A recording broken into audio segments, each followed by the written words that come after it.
슈레딩거 고양이 얘기는 스티븐 호킹 같은 물리학자들도 이렇게 얘기를 합니다.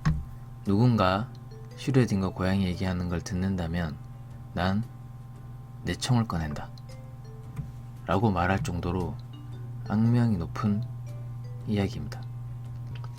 슈레딩거는 코펜하겐 해석 네 번째 관측과 물리량 이 부분을 공격한 건데요. 미시세계의 물리량은 관측했을 때 의미를 갖고 관측하지 않았을 때는 존재하는지조차도 모른다고 닐스 보어가 말하잖아요. 이 얘기를 슈레딩거가 공격하는 겁니다. 박스가 있고요. 전자가 있어요. 이 전자를 박스 안에 넣습니다. 박스 안에 있는 전자는 관측하기 전에는 파동성과 입자성 둘 다를 갖고 있고요. 관측을 하게 되면 입자로 변환됩니다. 이게 닐스 보어의 주장이고요. 슈레딩거는 이 박스에다가 고양이를 넣습니다. 그리고 이렇게 말해요. 전자같이 작은 세상에서는 관측 전과 관측 후가 왔다 갔다 하잖아요. 하지만 고양이는 살았다가 죽었다가, 이게 인간의 관측 여부로 왔다 갔다 하는 게 가능한가? 라고 묻는 얘기입니다.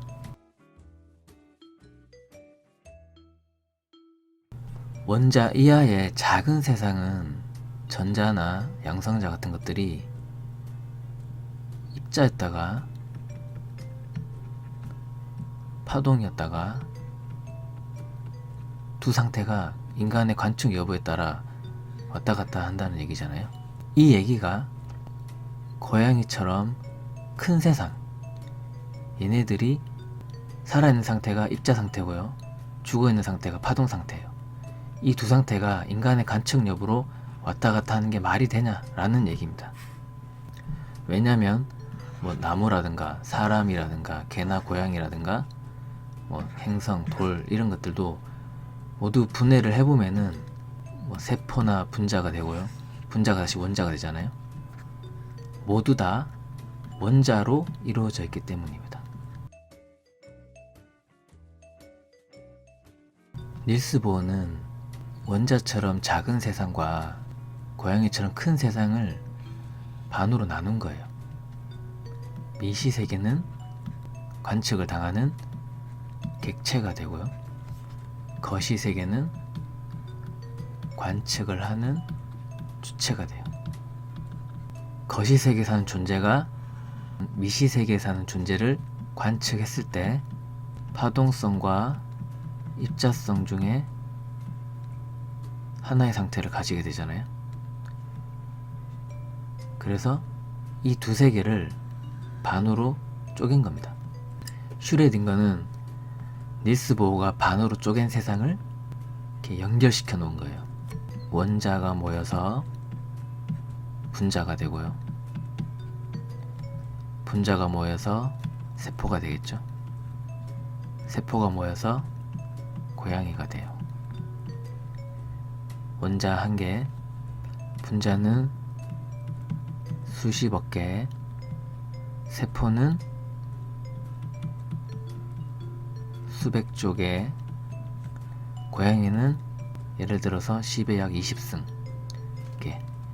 이렇게 원자가 더해질수록 분자가 되고요, 분자에서 원자가 더해지면 세포가 되고요, 세포에서 다시 원자가 더해지면 고양이가 돼요. 이렇게 원자 개수에 따라서 원자에서부터 고양이까지 쭉 연결되어 있는데, 파동과 입자가 왔다 갔다 하는 현상이 어느 지점까지 그런 현상이 일어나고 어느 지점부터 그런 현상이 일어나지 않느냐, 이런 지적을 슈레딩거가 하는 겁니다.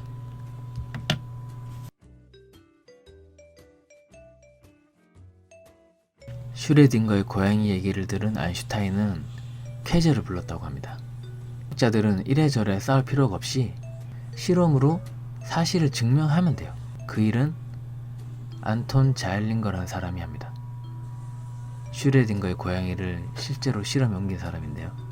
자일링거는 C60라는 분자를 만들어요. 이 분자로 이중슬릿 실험을 하는 건데요. C60라는 분자를 이중슬릿에 던집니다.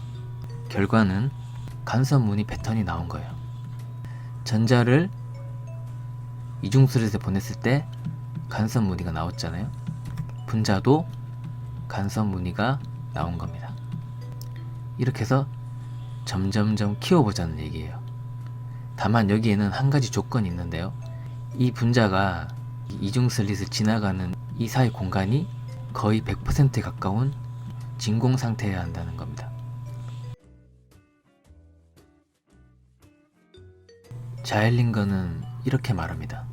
이 실험장을 100% 진공 상태로만 만들 수만 있다면 고양이도 간섭 패턴이 나올 수 있다 라고 말합니다.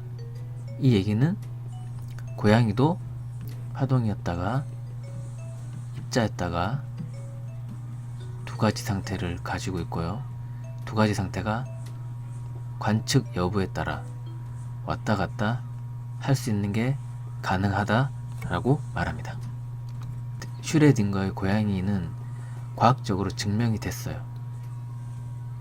원자, 전자 세계뿐만 아니라 큰 세계의 존재들도 관측 당하지 않으면 파동으로 존재하다가 관측 당하면 입자로 변한다 라는 결론이 내려졌습니다.